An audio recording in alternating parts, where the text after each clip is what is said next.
काय सांगता संतांचे उपकार, मज निरंतर जागविती. काय द्यावे यासी भावे उतराई, ठेविता पायी जीव थोडा. प्रस्तुत कीर्तन रूपी सेवे करताच प्राप्त असणार अभंग. देहूचे संत श्रेष्ठ जगद्गुरु तुकोबराय या अभंगामधून साधू संतांनी तुम्हा जीवांवरती, साधकांवरती कोणकोणत्या प्रकारचे उपकार केले आणि त्याबद्दल आपण अंतःकरणामध्ये कोणती वृत्ती धारण केली पाहिजे या प्रकारचे एक मीमांसा चिंतन तुकोबराय या अभंगातून प्रकट करत आहे. साधू संतांनी तुम्हा जीवांवरती, साधकांवरती कोणकोणत्या प्रकारचे उपकार केले आणि त्याबद्दल अंतःकरणामध्ये कोणती वृत्ती धारण केली पाहिजे या प्रकारचा एक मीमांसा तुकोबराय या प्रकारची एक मीमांसा तुकोबराय या अभंगातून प्रकट करतात. स्वर बंद केला तरी चालेल. चिंतनाला सेवेला प्रारंभ करण्यापूर्वी थोडासा परिहार देणं अगत्याच आहे. परमपूजनीय, परमश्रद्धेय, प्रातस्मरणीय हरिभक्तीपरायण गुरुवर्य न्यायाचार्य नामदेवजी महाराज शास्त्री यांच्या शुभ प्रेरणेने, त्याच पद्धतीने समस्त ग्रामस्थ, मखमलाबाद इथलं भजनी मंडळ, भाविक मंडळी, सर्व गावातील तरुण मंडळी, संयोजन आयोजन कमिटी या सर्वांच्याच प्रेमातून, स्नेहातून चालत असलेला हा प्रातिवार्षिक पारंपरिक माता पित्यांचा पुण्यस्मरणार्थ एक कृतज्ञता सोहळा आणि त्या सोहळ्यातील आजची ही तृतीय दिनाची कीर्तनरूपी सेवा श्रद्धेय हरिभक्तीपरायण बाळासाहेब महाराज काकड त्यांच्या समवेत काम करणारी संयोजन आयोजन कमिटी असेल, सर्वांच्याच यथोचित अशा प्रेमातून, स्नेहातून ही सेवा माझ्यासारख्या एका सर्वसामान्याकडे सोपवण्यात आली. तद्निमित्ताने कीर्तनाकरता उपस्थित आहे. माता पित्यांबाबत एक कृतज्ञता भाव व्यक्त करणारा हा सोहळा असल्या कारणाने कृतज्ञ या पदावर थोडंफार चिंतन घडावं या हेतूने मी अभंग निवडला. चिंतनाला सेवेला प्रारंभ करण्यापूर्वी माझे श्रीगुरु बाबासाहेब आजरेकर महाराज, श्रोत्रिय ब्रह्मनिष्ठ श्रीगुरु सुधाकरजी महाराज इंगळे यांच्या चरणी अनंत कोटी प्रणाम करतो. माझ्यापेक्षा ज्ञानाने, वयाने, अधिकाराने सर्व ज्येष्ठ श्रेष्ठ मंडळी सर्वांच्याच चरणी विनम्र भावाने वंदन करून ज्ञानोबराय तुकोबराय मला ज्या पद्धतीने बुद्धी देतील त्या पद्धतीने सेवा करण्याचा प्रयत्न. हेची माझी मणीची आस,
करा दास देवे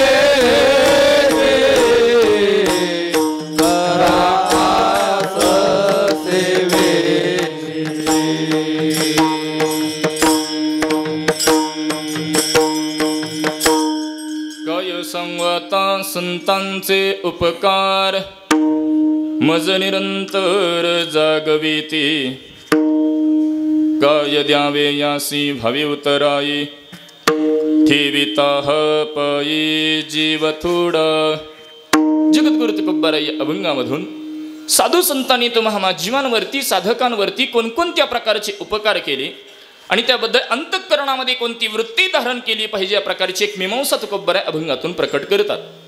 हा अभंग चिंतन करत असताना माझ्या अल्पमतीप्रमाणे तुकोबाराय संतांचे उपकार प्रतिपादन करतात. म्हटल्यानंतर संत कोणाला म्हटलं गेलं पाहिजे याची व्याख्या पाहणं गरजेचं आहे. संतांचे उपकार तुकोबाराय सांगतात. कोणते संतांचे उपकार तुकोबारायांना अभंगाच्या भूमिकेतून पटवून द्यायचे याचा थोडाफार विचार करणं गरजेचं आहे. आणि उपकार पटवून देत आहेत म्हणजे उपकार नेमकं म्हणायचं कशाला याची व्याख्या पाहणं गरजेचं आहे. विठ्ठल विठ्ठल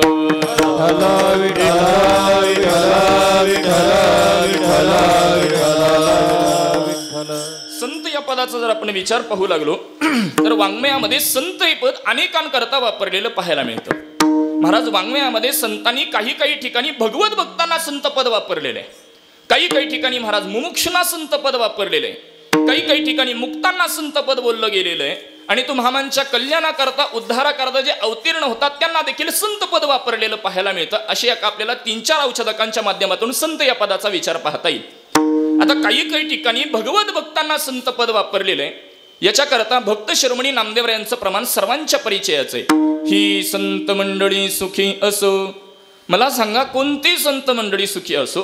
अहो संतांकरता सुखाची अपेक्षा करण्याची गरज आहे का? आनंद त्यांचं स्वरूप असताना ही संत मंडळी सुखी असो. इथं जे नामदेवराय संत पद वापरतात ते कशासाठी? कोणाचं वाचक हे संत पद आहे? तर त्याच अभंगामध्ये नामदेवराय निर्देश करतात. अहंकाराचा वारा न लागो राजस माझिया विष्णुदासा भाविकासी.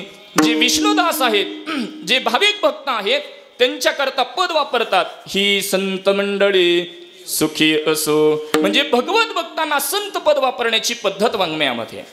महाराज काही ठिकाणी मुक्तांना संत पद वापरलेले. आत्मज्ञानी चोखडी संत ही माझी रुपडी. आणि काही ठिकाणी तुम्हामांच्या कल्याणाकरता उद्धाराकरता जे अवतीर्ण होतात याकरता भगवत पूज्यपाद आद्य जगद्गुरु शंकराचार्य प्रतिपादन करतात. संत कोणाला बोलावं? सन्मार्गवर्ती हा संत. हा जे सन्मार्गाने वर्तन करतात त्यांना संत म्हणा. तदरूपेनं भगवान परमात्म्याच्या स्वरूपाशी जे एकरूप झालेले त्यांना संत म्हणा. विद्या विनय वृद्धे. विद्या आणि विनय या दोन्ही क्षेत्रामध्ये जे परिपक्व अवस्थेला पोचलेले त्यांना संत बोला. आणि स एव व्रतती संत. हा तुम्हामांच्या कल्याणाकरता उद्धाराकरता जे अवतीर्ण होतात त्यांना संत म्हणा. विठ्ठल विठ्ठल विठ्ठल विठ्ठल विठ्ठल. किंवा आणखी थोडा सूक्ष्म विचार केला तर तैत्तिरीय उपनिषदामध्ये विचार पाहायला मिळतो. अस्ति ब्रह्मैति चेद्वैत सतमेन तत्त्वविदुः. ज्यांना ब्रह्मतत्वाचा साक्षात्कार आहे त्यांना संत बोला. मग महाराज जगद्गुरु तुकोबारायांचा जर अधिकार पाहिला तर सर्वांच्या परिचयाचं प्रमाण आहे. अनुरेणु या थोकड तुका आकाशा एवढा. तुकोबारायांची तुलना कोणासोबत करतात? तुका आकाशा एवढा. मला सांगा आकाश किती मोठा आहे? आकारमानामध्ये सांगता येतं का? एवढा आहे, एवढा आहे. हा आकाश नावाचा व्यक्ती सांगता येईल किती मोठा आहे, परंतु आकाश किती मोठं आहे आकारमानामध्ये प्रतिपादन करता येत नाही. त्याच्यासाठी आपण पद वापरतो की ते व्यापक आहे. आणि वेदांतामध्ये त्या तत्वाबाबत चिंतन करत असताना विधेय विशेषण निषेध विशेषण सांगितली. त्यामध्ये विधेय विशेषणाचा विचार करत असताना जे व्यापक आहे त्याला ब्रह्म असं संबोधलं जातं. म्हणजे जगद्गुरु तुकोबाराय आणि ब्रह्म भिन्न नसून एकच आहेत असे अधिकार संपन्न तुकोबाराय संतांचे उपकार सांगण्याकरता प्रवृत्त होत आहेत. म्हणजेच यातून काहीतरी अलौकिकत्व मांडायचंय. विठ्ठल विठ्ठल विठ्ठल विठ्ठल विठ्ठल विठ्ठल विठ्ठल. संत या पदाचा विचार झाल्यानंतर संतांचे उपकार जर आपण अभ्यासले तर या अभंगामध्ये माझ्या अल्पमतीप्रमाणे 2 लक्षणेतून उपकाराचा विचार आपल्याला पाहता येईल. उपक्रमातून उपसंहाराकडे जाणारा उपकाराचा एक विचार पाहता येतो आणि उपसंहारातून उपक्रमाकडे येणारा दुसरा उपकाराचा विचार पाहता येईल. आता उपक्रम उपसंहार म्हणायचं कशाला याची जर आपण व्याख्या पाहिली, उपक्रम म्हणजे सुरुवात आणि उपसंहार म्हणजे शेवट. शास्त्रामध्ये श्रवणाकरता श्रुती षडलिंगाचा विचार सांगितला गेलेला आहे. उपक्रम, उपसंहार, अभ्यास, अपूर्वता, फल, अर्थवाद आणि उपपत्ती. यामध्ये पहिला आहे ते उपक्रम उपसंहार. उपक्रम म्हणजे सुरुवात आणि उपसंहार म्हणजे शेवट. म्हणजे प्रथमच्या चरणातून अंतिमच्या चरणाकडे जाणारा उपकाराचा एक विचार पाहता येतो आणि अंतिमच्या चरणातून प्रथमच्या चरणाकडे जाणारा दुसरा उपकाराचा विचार पाहता येईल. किंवा पटण्याकरता अगदीच क्लिष्ट वाटत असेल तर हा अभंग सरळही चिंतन करता येतो आणि उलटाही चिंतन करता येतो. विठ्ठल विठ्ठल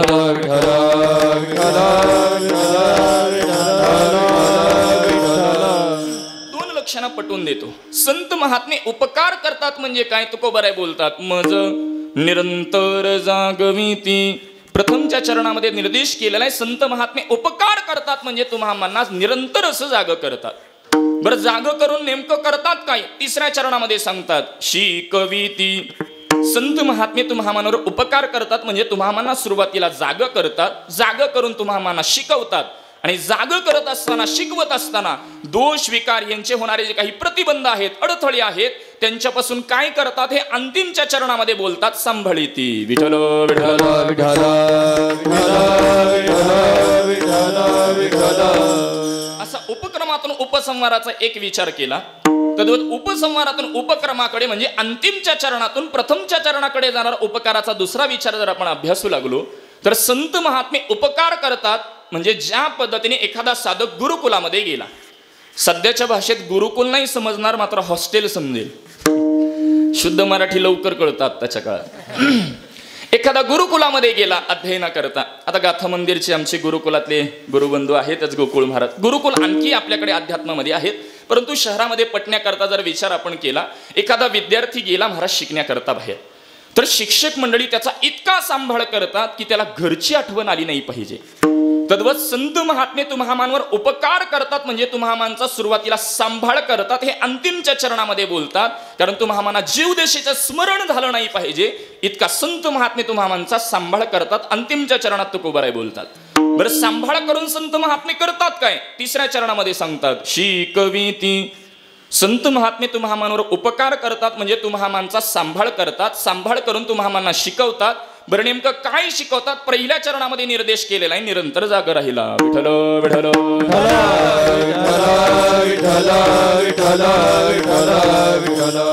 आता जसा वेळ मिळेल तशा या दोन भूमिकांचा आपण विचार करू. नियोजित वेळेतील 1 तास माझ्याकडे शिल्लक आहे.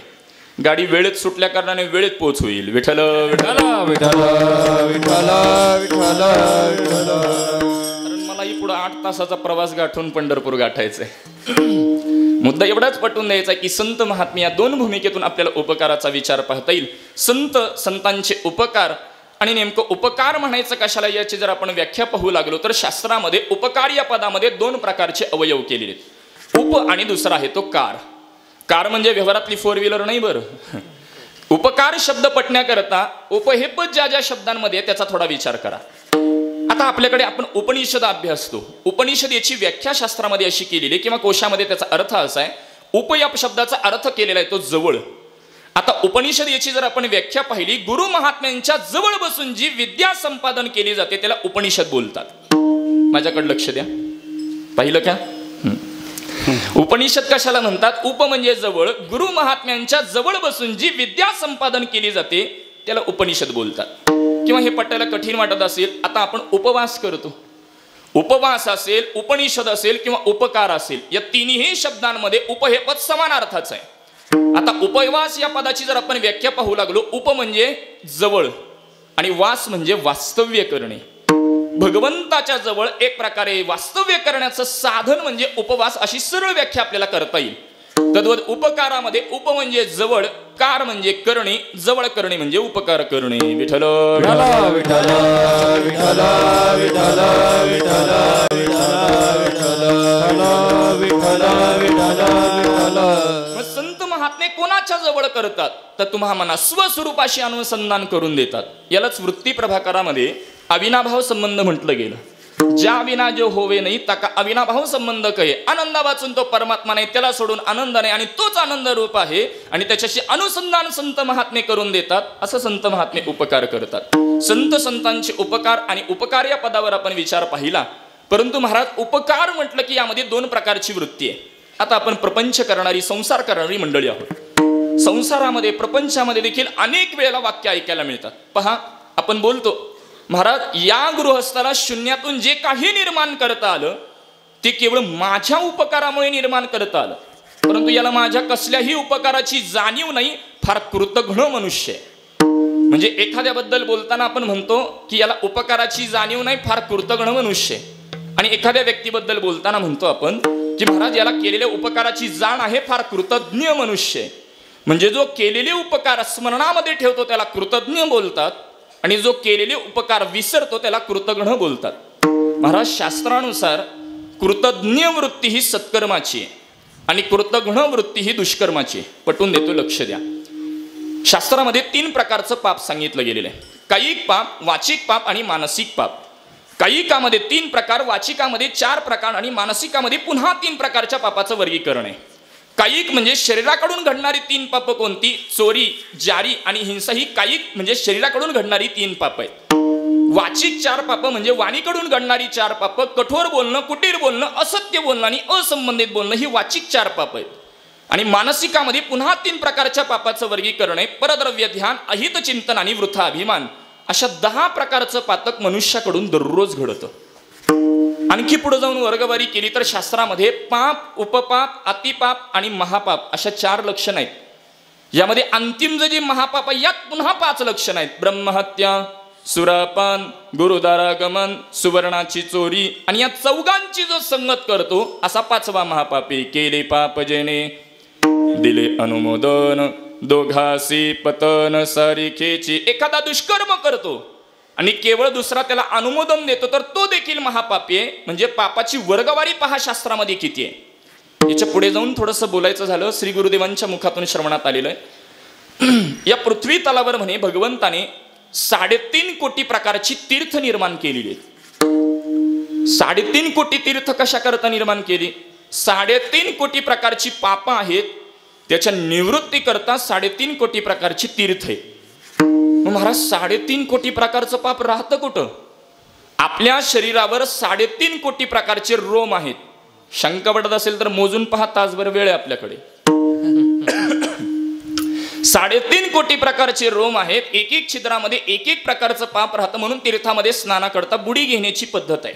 मला तीर्थाचं महात्म्य सांगायचं नाही कारण माझा मूळचा तो आत्ता विषय नाही. 3.5 कोटी प्रकारच्या पापाची वर्गवारी शास्त्रामध्ये. एवढी पापाची वर्गवारी असू द्या, मात्र शास्त्रामध्ये प्रत्येक पापातून मुक्त होण्याकरता काही ना काहीतरी प्रायश्चित्त आहे महाराज. प्रत्येक पापातून मुक्त होण्याकरता प्रायश्चित्त मिळतं, परंतु शास्त्रकार बोलतात की एक पाप असे की त्याच्यासाठी प्रायश्चित्त मिळत नाही. निष्कृतेर्विहिता राजन कृतघ्ने नास्ति निष्कृतिः. एवढी पापाची वर्गवारी आहे. प्रत्येक पापातून मुक्त होण्याकरता प्रायश्चित्त मिळतं, मात्र जो केलेले उपकार विसरतो, कोणत्याही उपकाराची जो जाणीव ठेवत नाही, अशा कृतघ्न व्यक्तीच्या पापाला प्रायश्चित्त नाही. विठ्ठल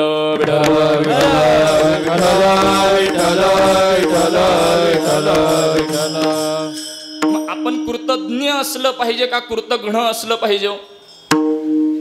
तुमच्याकडे कशी पद्धत आहे? कृतज्ञ असावं का आपण कृतघ्न असलं पाहिजे?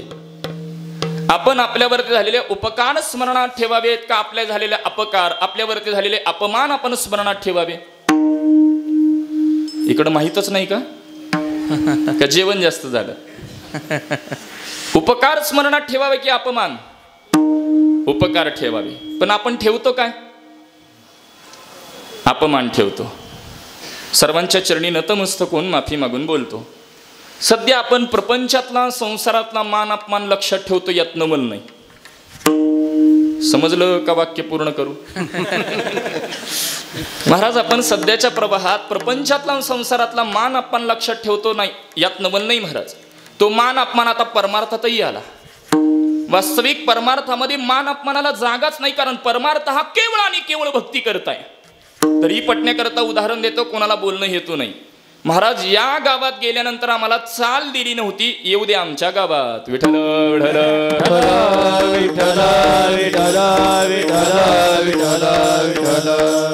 आपण आपल्यावरती झालेली उपकार स्मरणामध्ये ठेवत नाहीत. आपला झालेला अपमान, आपले झालेले अपकार आपण स्मरणामध्ये ठेवतो. स्मरणात ठेवले पाहिजे ते उपकार. हा सिद्धांत स्मरणामध्ये राहू द्या. अगदी लौकिक उदाहरण देतो याकरता. अत्यंतिक जीवलग 2 मित्र आहेत आणि दोघांमध्ये चर्चा चालू होती. अरे बाबा सुट्टीला गेली कुठेतरी फिरायला जाऊ. म्हणून दोघांमध्ये निर्णय होतो की आपण मुंबई सारख्या मोठ्या ठिकाणी फिरायला जाऊ. आता ज्येष्ठ कीर्तनकार मंडळी गोड बोलायची, जीवनातून एकदा तरी मुंबई पाहावी असं त्यांचं वाक्य होतं. कारण पूर्वी तेवढ्या सोयी सुविधा नव्हत्या, आता काही भरपूर सोयी सुविधा झालेल्या आहेत. वन डे रिटर्न येतो आपण वंदे भारतमुळं. असंच मला मुद्दा एवढाच सांगायचा की तो मुंबईसारख्या मोठ्या ठिकाणी ते फिरायला गेलेले आहेत. दोघांची चर्चा चालू होते. एक एक एक एक एक एक करत समुद्रकिनारी ती फिरायला निघालेली आहेत आणि दोघांचं संभाषणाचं रूपांतर भांडणामध्ये होतं. आणि पहिला मित्र दुसऱ्या मित्राला कानाखाली मारतो. दुसरा मित्र त्याला काहीच प्रत्युत्तर देत नाही, खाली बसतो. समुद्राची जी रेती असते त्या रेतीमध्ये लिहून ठेवतो, आज माझ्या मित्राने माझा अपमान केला, कानाखाली मारली. आता दोघांमध्ये एक प्रकारचं भांडण झाले असल्या कारणानं एक प्रकारे अबोला असतो, कोणी कोणाशी बोलत नाही, तसाच पुढे प्रवास चालू ठेवतात. आता ज्यांनी कानाखाली खाल्ली असा तो दुसरा मित्र समुद्राच्या किनारी एक प्रकारचे दगड असतात त्याच्यावर तो चढण्याचा प्रयत्न करू लागतो. सध्याच्या काळातला तरुण आहे म्हणून सेल्फीसाठी म्हणा त्याच्यावर चढण्याचा प्रयत्न करू लागतो. मात्र समुद्राचं पाणी सतत त्याच्यावर पडलं असल्या कारणानं त्याला एक प्रकारचं शेवाळ आलेलं होतं आणि म्हणून त्याच्यावरून तो पाय घसरतो आणि तो पाण्यामध्ये समुद्राच्या पडतो. त्याला काही पोहायला येत नसतं, त्याच्या नाकातोंडात पाणी जाऊ लागतं. त्याचा आरडाओरडा ज्यांनी कानाखाली मारली असा तो पहिला मित्र पाहतो. पाहता क्षणी पाण्यात उडी घेतो, त्याला पाण्यातून बाहेर काढतो, नाकातोंडात गेलेलं पाणी बाहेर काढतो, त्याला शुद्ध येते, तो स्थिर होतो आणि इकडे पाहू लागतो. कोणी एक दिसत नाही. त्याच्या लक्षात येतं आपले प्राण वाचवले ते कोणी वाचवले? याच मित्राने वाचवले. म्हणून बाजूला पडलेला छोटा दगड उचलून मोठ्या दगडावर कोरून लिहू लागतो, आज माझ्या मित्राने माझ्यावरती उपकार केले, त्यांनी माझे प्राण वाचवले. महाराज, ज्यांनी सुरुवातीला कानाखाली मारली असा तो पहिला मित्र, ज्यांनी अपमान केला असा तो पहिला मित्र, नवे नवे ज्यांनी प्राण वाचवले असा तोच पहिला मित्र, त्याच्या अंतःकरणामध्ये नानाविध चिकित्सा सुरू होतात. हा असा का करतोय? मगाशी हा रेतीमध्ये लिहित होता, आता दगडावरती लिहितोय, नेमकं झालं तरी काय? राहवत नाही म्हणून तो त्याला प्रश्न करतोय, अरे काय करतोयस? मगाशी रेतीमध्ये लिहित होता, आता दगडावरती लिहितोय. त्यावेळेला त्या दुसऱ्या मित्रानं दिलेलं उत्तर मार्मिक आहे. तो बोलू लागतो, जीवनामध्ये अपमान झाला तर तो रेतीमध्येच लिहावा, का तर तो पुसला जात असतो. मात्र उपकार झाले तर ते दगडावरतीच कोरावेत. विठ्ठल विठ्ठल विठ्ठल विठ्ठल विठ्ठल विठ्ठल विठ्ठल. म्हणजे उपकार स्मरणामध्ये ठेवले पाहिजेत, ही सत्कर्माची वृत्ती आहे महाराज. बरं, भगवंताच्या प्राप्ती करता अनेक साधन आहेत. नाना साधनांच्या केल्या खटपटा, कर्म आहे, उपासना आहे, योग आहे, ज्ञान आहे, भक्ती आहे, अशा अनेक साधना महाराज आपल्याला भगवान परमात्म्यापर्यंत पोहोच करणार आहेत. परंतु कलियुगामध्ये महाराज अवघड कोणी न करे संगत, सुलभ बहुता गोड वाटे. अवघड साधन कोणाला नकोय, सगळ्यांना सोपा मार्ग पाहिजे. म्हणून तुकोबाराय बोलतात, तुझ बाबा हे देव तरी हा अंगुली निर्देश आहे, तरी हा सोपा मार्ग आहे. कोणता? तुका म्हणे फार थोडा तरी पर उपकार. पूर्वपक्ष निर्माण होतो. महाराज, भगवान परमात्मा प्राप्त करायचा असेल, फार उपकार केला परमात्मा प्राप्त होईल, आम्ही एक वेळ मान्य करू.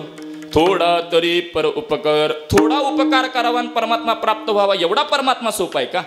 मला गुरुजी पाठामध्ये एक गोड उदाहरण सांगत असतात. बघा, एखादा गृहस्थ आहे, वडिलोपार्जित त्याच्या घराण्यामध्ये तुळशीची माळ चालत आलेली आहे, परंतु त्यांनी काही वडील असेपर्यंत तुळशीची माळ परिधान केली नाही. आणि म्हणून त्याला वाटू लागतं की आपण वडिलांच्या पश्चात, वडिलांच्या निधनानंतर आता आपण ही परंपरा पुढे जोपासावी. आणि म्हणून तो महाराजांकडे गेला आणि महाराजांना बोलू लागला, महाराज, मला तुळशीची माळ परिधान करायची. महाराजांनी त्याला सांगितलं, एक ग्लासभर दुधावरती एकादशी करावी लागेल. मी निर्जला एकादशी लांब ठेवतो. तसं तर कर्मशास्त्रातला उपवास वेगळा महाराजांनी, भक्तिशास्त्रातला उपवास वेगळा. बरं, कर्मशास्त्र सांगतं 2 वेळाला पाणी पिलं उपवास मोडला. मी चहा नाही, पाणी सांगतो. दुपारी झोपलं उपवास मोडला, हे कर्मशास्त्र भिन्न आहे. भक्तिशास्त्रामध्ये आपल्याकडे उपवासाच्या दिवशी अन्नाचा त्याग सांगितलेला आहे. मी निर्जला एकादशी लांब ठेवली, ग्लासभर दुधावरती एकादशी करायला सांगितल्यानंतर तो माळ परिधान करेल का? बरं, त्याचं सोडा, तुम्ही काय कराल ते सांगा. थोडंसं माफी मागून बोलू. सध्या सांगणारे करतात का हा चिंतनाचा विषय आहे. जाऊ द्या, परकडता वाटेल, माझा काय तेवढा अधिकार नाही. मला मुद्दा एवढाच पटवून द्यायचा आहे की आपल्याकडे भक्तिशास्त्रामध्ये उपवासाच्या दिवशी अन्नाचा त्याग सांगितलेला आहे. आपल्याला त्याग शक्य होत नाही म्हणून आपण अन्नात बदल केला. सुरुवातीला फलाहार होता, त्याचा फराळ कसा झाला या विस्तारात मला नाही जायचं. चिंतन एवढंच पटवून द्यायचं आहे, अन्नाचा त्याग सांगितलेला आहे. त्याग शक्य होत नाही म्हणून जसा अन्नात बदल केला, तद्वत तुम्हा मना जर सुरुवातीलाच सांगितलं केवळ आणि केवळ फार उपकार करावा लागेल तर कोणीच उपकाराकडे येणार नाही, म्हणून सुरुवातीला थोडा तरी करा हे सांगण्याकरता संत महात्मे प्रवृत्त झाले. विठ्ठल विठ्ठल विठ्ठल विठ्ठल विठ्ठल विठ्ठल विठ्ठल. महाराज, नियमाला अपवाद असतात, परंतु आपण अपवादालाच नियम बनवू लागलो. असं नाही. भगवंताच्या प्राप्तीकरता नवे नवे तुम्हा मानवर उपकार आहेत तरी कोणाची याचा जर विचार केला तर पहिले आहेत ते ईश्वराचे उपकार आहेत, माता पित्यांचे उपकार आहेत, वेदांचे उपकार आहेत आणि संतांचे उपकार आहेत. ईश्वराचे कोणते उपकार आहेत महाराज? तुम्हा माना जो काही हा नरदेह मिळालेला आहे याला मूळ कारण ईश्वर आहे. काही मंडळी बोलतील महाराज आम्ही अनेक कीर्तनातून ऐकतो, अगा कर्मी जे उरवे ते सुख दुःखे फळावे तया ते भोगावया यावे देह एक. अगा कर्मी, आमच्या कर्मातून जर पुण्य अधिक झालं तर तुम्ही सांगता स्वर्ग प्राप्ती आहे, पाप जर अधिक झालं तर नरक प्राप्ती सांगता. पाप पुण्य समान झाल्यानंतर पाप पुण्य करुणी जन्म येतो प्राणी. मग आम्ही केलेल्या आमच्या पाप पुण्यातून जर आम्हाला नरदेह मिळत असेल तर यात ईश्वराचे उपकार कुठे? विठ्ठल विठ्ठल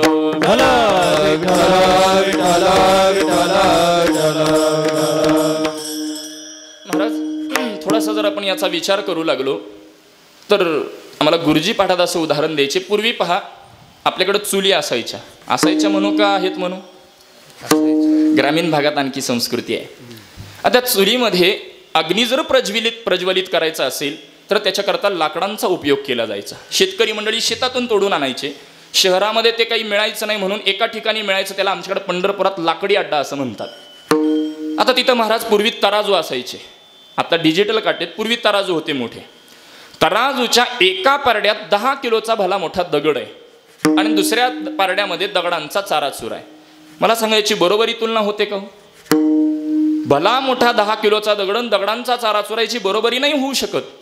तो 10 किलोचा भला मोठा दगड म्हणजे आपलं पाप समजा आणि चाराचुरा म्हणजे पुण्य समजा. मी चाराचुरा तरी सांगितलं तसं तर ते रिकामच राहिलं असतं. म्हणजे पुण्याचा चाराचुरा आणि पापाचा भला मोठा दगड आहे महाराज, बरोबरी नाही होऊ शकत. परंतु ईश्वर काय करतो, आपण केलेलं इकडचं थोडंसं पुण्य, इकडचं केलेलं थोडंसं पुण्य एकत्रितकरण करून समान करण्याचं काम ईश्वर करतो, म्हणून नरदेह मिळतो. विठ्ठल विठ्ठल विठ्ठल विठ्ठल विठ्ठल. माता पित्यांचे उपकार आहेत, देवरून ऋषीरून समाजरून माता पितारून पुढे जाऊन वेदांचे उपकार आहेत आणि संतांचे उपकार आहेत. काही मंडळी बोलतील महाराज आम्ही प्रपंच करतोय, संसार करतोय, प्रपंचातला संसारातला उपकार ठरत नाही का? तर महाराज प्रपंचातला उपकार ठरत नाही याला कारण तत्वज्ञानाच्या भूमिकेतूनही उत्तर देतो, संत वाङ्मयानेही पटवून देतो आणि युक्तिवादानेही पटवून देतो. तत्वज्ञानाचा वेदांताचा विचार केला तर अजातवाद सांगतात एकमेव द्वितीयम नेह नानास्ति किंचन. तो एकमेव आहे, त्याला सोडून काहीच नाही. हाच कठीण सिद्धांत ज्ञानोबा सोप्या भाषेत करतात. लटिका व्यवहार सर्व हा संसार,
हरि मुखे का व्यवहार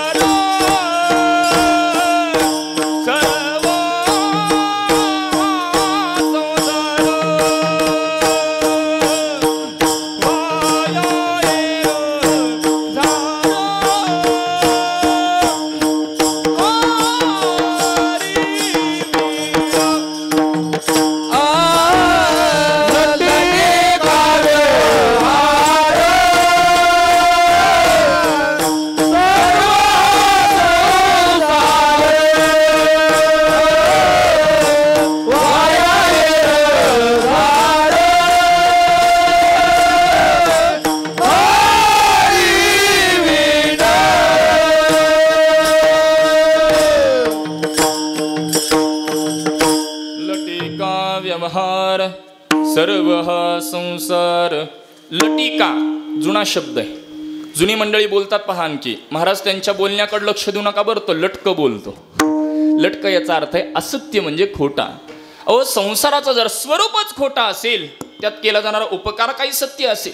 काही मंडळी म्हणतील महाराज तुम्ही संसारच असत्य असं सांगताय, डोळ्याला तर दिसतोय. वेदांतामध्ये म्हणून तर असख्याती, आत्मख्याती, अन्यथा ख्याती, अख्याती आणि अनिर्वचनीय ख्यातींचा विचार आहे. वेळाभावी विस्तार करत नाही कोणी कोणती ख्याती स्वीकारली.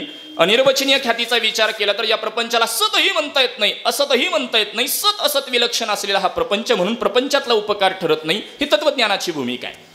परंतु थोडंसं वाङ्मयाद्वारे बोलायचं झालं, महाराज संतांचे उपकार ठरतात. याला कारण संत महात्मे कोणतीही गोष्ट करताना हे मी करतो ही वृत्ती संतांकडे नसते. म्हणून तर ऐसी कळवळ्याची जाती करी लाभाविन प्रीती. संत महात्मे लाभाशिवाय प्रेम करतात, लाभाशिवाय उपकार करतात.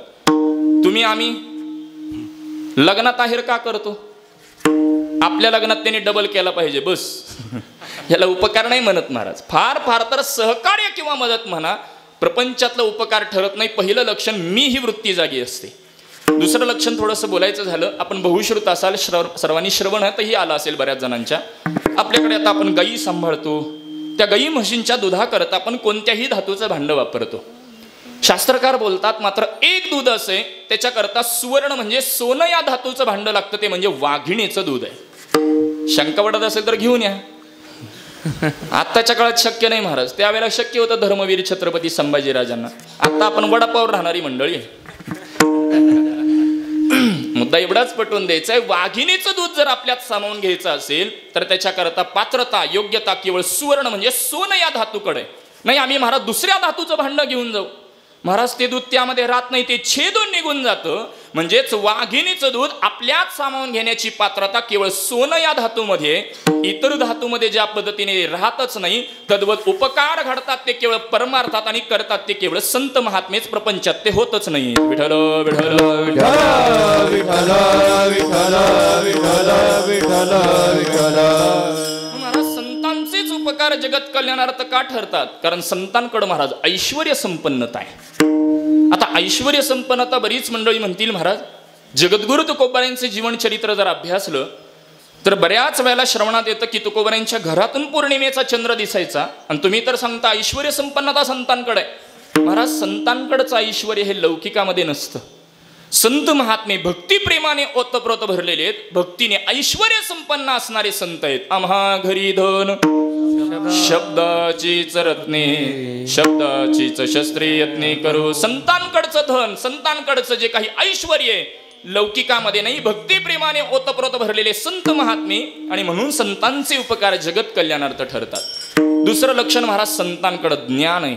ज्ञानोबराय ज्ञानेश्वरीमध्ये बोलतात, ते चालते ज्ञानाचे बिंब, तयाचे अवयवते सुखाचे कुंभ, येर माणूसपणी बांब लौकिक भाव. किंवा ज्ञानोबरायांचं वर्णन पहा, पण चालत येऊन दिंडीत चाललं पाहिजे ही तितकंच खरं आहे. आमच्या ज्ञानोबरायांच्या सोहळ्यामध्ये ज्येष्ठ कीर्तनकार त्यांनी ब्रह्मलीन वैकुंठवासी भोसरीकर मौलींचं एक वाक्य सांगितलं होतं. मी नेहमी बोलतो की म्हणे त्यावेळेला देखील ज्ञानोबराय तुकोबारायांना माहिती असावं की बरीच मंडळी ज्ञानोबराय तुकोबाराय आदी संतांचा सोहळा सोडून 5-5, 10-10 किलोमीटर पुढं चालतात. म्हणून संतांनी त्यांच्याकरता प्रमाण खर्चिक घातलेलं आहे. पापाचे कळप विठ्ठल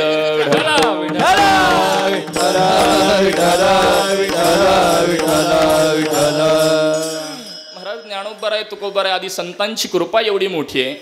आपण न शिकता केवळ भजनामध्ये राहिलो, तळावर जागराला काकड्याला फक्त कीर्तनाला हजर राहिलो तर न शिकता 20 दिवसात चाली पाठ होतात. ही संतांची कृपा आहे महाराज. असंच मला मुद्दा एवढाच पटवून द्यायचा आहे. ज्ञानोबरायांचं वर्णन असं आहे, ज्ञानियांचा राजा किंवा ज्ञानियांचा शिरोमणी, वंद्य जो का पूज्यस्थानी, चिंतकाचा चिंतामणी ज्ञानोबा माझा. अवज्ञानियांचे राजे, ज्ञानियांची शिरोमणी असणारे ज्ञानोबराय. परंतु महाराज संतांकडचं ज्ञान तुम्हाला जसं शास्त्रामध्ये साधना करून प्राप्त करायला सांगितलेलं आहे असं संतांकडचं ज्ञान नाही महाराज. चरित्र मोठं आहे त्यामुळे फक्त प्रमाणाद्वारे बोलतो. उपजताचे ज्ञानी हे वर्म जानोनी, आले लोटांगणी चांगदेव. महाराज संतांकडचं ज्ञान हे उपजत ज्ञान आहे आणि म्हणून संतांचे उपकार जगत कल्याणार्थ ठरतात. तुम्हाला जसं शास्त्रामध्ये साधना करून ज्ञान संपादन करायला सांगितलं असं साधना करून संतांनी ज्ञान प्राप्त केलं नाही. उपजताचे ज्ञानी, उपजत ज्ञान संतांकडे. परंतु सध्याच्या प्रभात महाराज माफी मागून बोलावं लागतं. मी किती ज्ञानी हे आम्ही समाजाला पटवून सांगतो. मला सांगा, आम्ही स्वतःला ज्ञानी, स्वतःला शहाणं बोलावं की जगाने आपल्याला शहाणं बोलावं? इकडे कशी पद्धत आहे? भाग बदलला की पद्धत बदलते म्हणून विचारलं. स्वतःला शहाणं बोलावं की जगाने? जगाने शहाणं बोलताना 100 वेड्यांनी शहाणं बोलावं का एका शहाण्याने शहाणं बोलावं? विठ्ठल विठ्ठल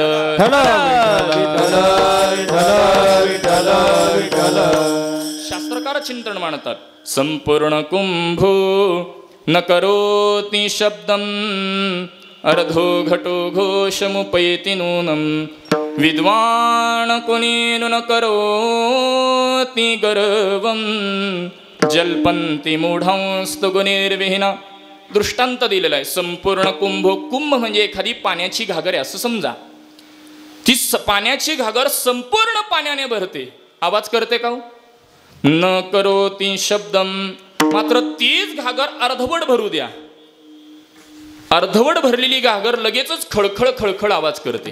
तद्वत अर्धवट ज्ञान बडबड करतं, पूर्ण झाल्यावर होत नसते. विठ्ठल विठ्ठल विठ्ठल विठ्ठल विठ्ठल विठ्ठल विठ्ठल. महाराज जो सांगत असतो मी ज्ञानी, तो ज्ञानी नसतोच. याला कारण अध्यात्मामध्ये ज्याला ज्ञान संपादन झालेलं आहे तो मी ज्ञानी हे सांगायला देखील उरत नाही. हे ज्ञानाचं लक्षण आहे. मग जो सांगत असतो तो अर्धवट ज्ञानी ओळखावा. परंतु संतांकडचं ज्ञान असं नाही. उपजताचे ज्ञानी, उपजत ज्ञान संतांकडे, म्हणून संतांचे उपकार जगत कल्याणार्थ ठरतात. तिसरं लक्षण विचारात घेतलं तर संतांकडे महाराज दातृत्व आहे. ज्ञानोबराय 12व्या अध्यायाच्या अगदीच सुरुवातीला बोलतात, जय जय वो शुद्धे उदारी प्रसिद्धी अनवरत आनंदे वर्षतीये. उदारी प्रसिद्धी माझ्यासाठी महत्वाचं पद आहे. किंवा लौकिक बोलतो, आपण एखाद्या दुकानामध्ये गेलो, मोबदला दिल्याशिवाय वस्तू मिळते का? मात्र संतांकडे जावा, घातला दुकान देती अलियासी दान, म्हणून पद संतांकरता वापरलं गेलं. संत उदार उदार भरले अनंत भंडार. संतांकडचं दातृत्व महाराज. परंतु भगवान परमात्मा आणि साधू संतांना मात्र दानाबाबत बंधन नाही महाराज. भगवंताला बंधन नाही म्हणून तुझे औदार्य जाणो हे स्वतंत्र देता न म्हणसी पात्रा पात्र पै कैवल्य आयसे पवित्र वैर्याही दिले. महाराज मोक्षासारखी गोष्ट अधिकारा वाचून देऊ नये, परंतु परमात्मा वैर्यालाही देतो, कारण परमात्म्याला दानाबाबत बंधन नाही एक. आणि दुसरं साधू संतांना बंधन नाही. मात्र तुम्हाला दान करत असताना शास्त्रकार बंधन सांगतात. सर्वाभूते द्यावे अन्न द्रव्य पात्र विचारून. अन्नदानाला पुरेपूर परवानगी दिली. द्रव्य दान करायचं असेल तर पात्र अपात्रतेचा विचार केला पाहिजे.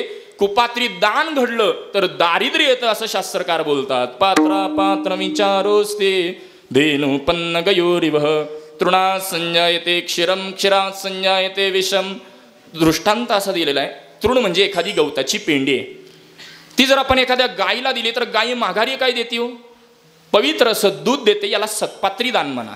परंतु तेच पवित्र दूध जर आपण एखाद्या सर्पाला दिलं तर सर्प माघारी काय देतो? याला कुपात्री दान म्हणा. विठ्ठल विठ्ठल विठ्ठल विठ्ठल विठ्ठल विठ्ठल विठ्ठल. तुम्हाला हे बंधन आहे, साधू संतांना बंधन नाही. म्हणून देती आणि यासी दान.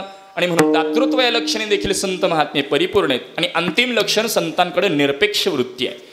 भगवान परमात्म्याला आवडणाऱ्या भक्ताचा विचार मांडत असताना भगवद्गीतेमध्ये 12व्या अध्यायामध्ये 6 श्लोकामध्ये विचार मांडलेला आहे. त्यामध्ये 16व्या श्लोकामध्ये गीता बोलते, अनपेक्षा सचिरदक्ष उदासीनो गतव्यता सर्वारंभ परित्यागी यो मद्भक्ता समी प्रिय.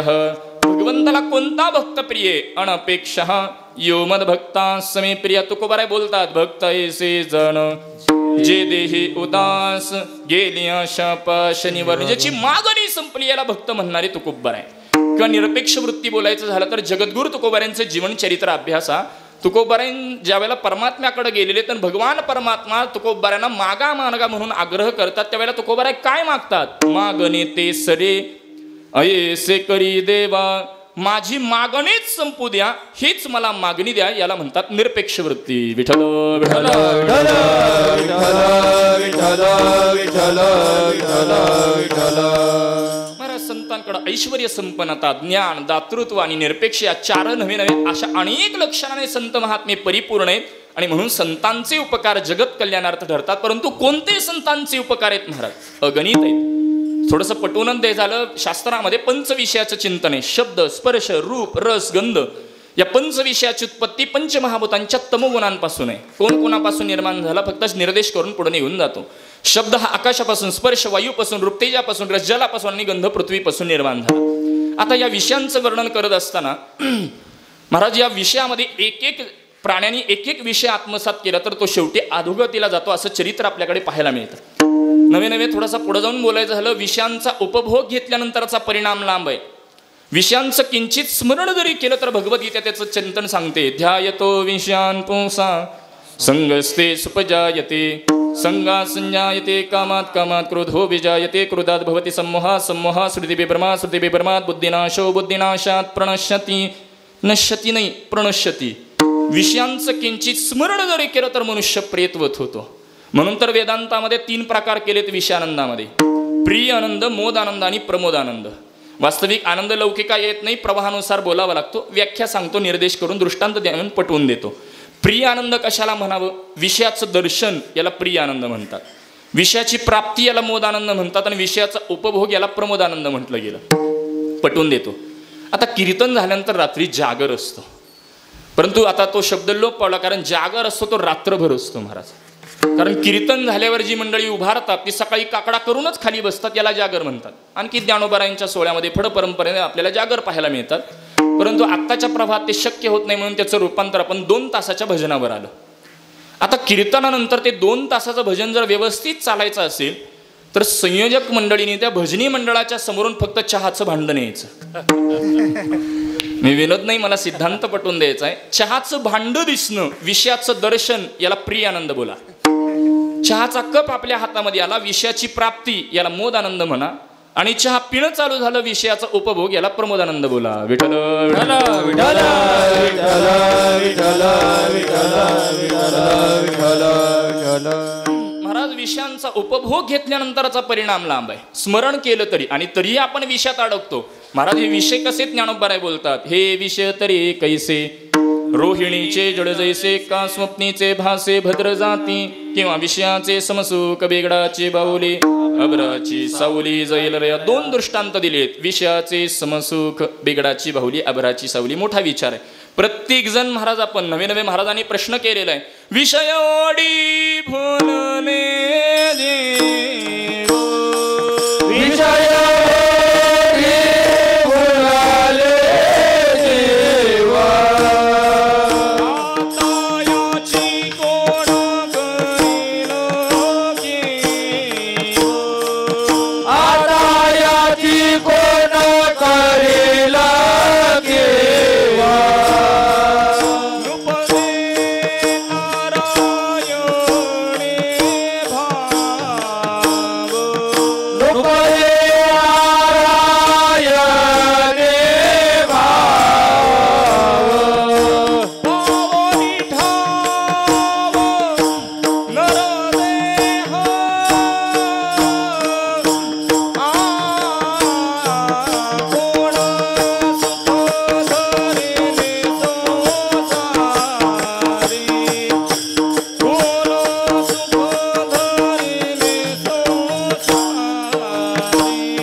भुलले जीव आता याची कोण करीना कीव नुपजे नारायणी भाव पवनी ठव नरदेह. मला वाटतं पक्वाच पांढरी चार केली असते तरी चाललं असतं. विठ्ठल विठ्ठल विठ्ठल विठ्ठल विठ्ठल. आम्हाला थोडंसं विलंबितची सवय, परंतु दोन्ही मृदंगवादक एवढे उत्कृष्ट आहे. रामकृष्णाला जी लय धरली ती आणखी कॉन्स्टंट आहे. विठ्ठल विठ्ठल विठ्ठल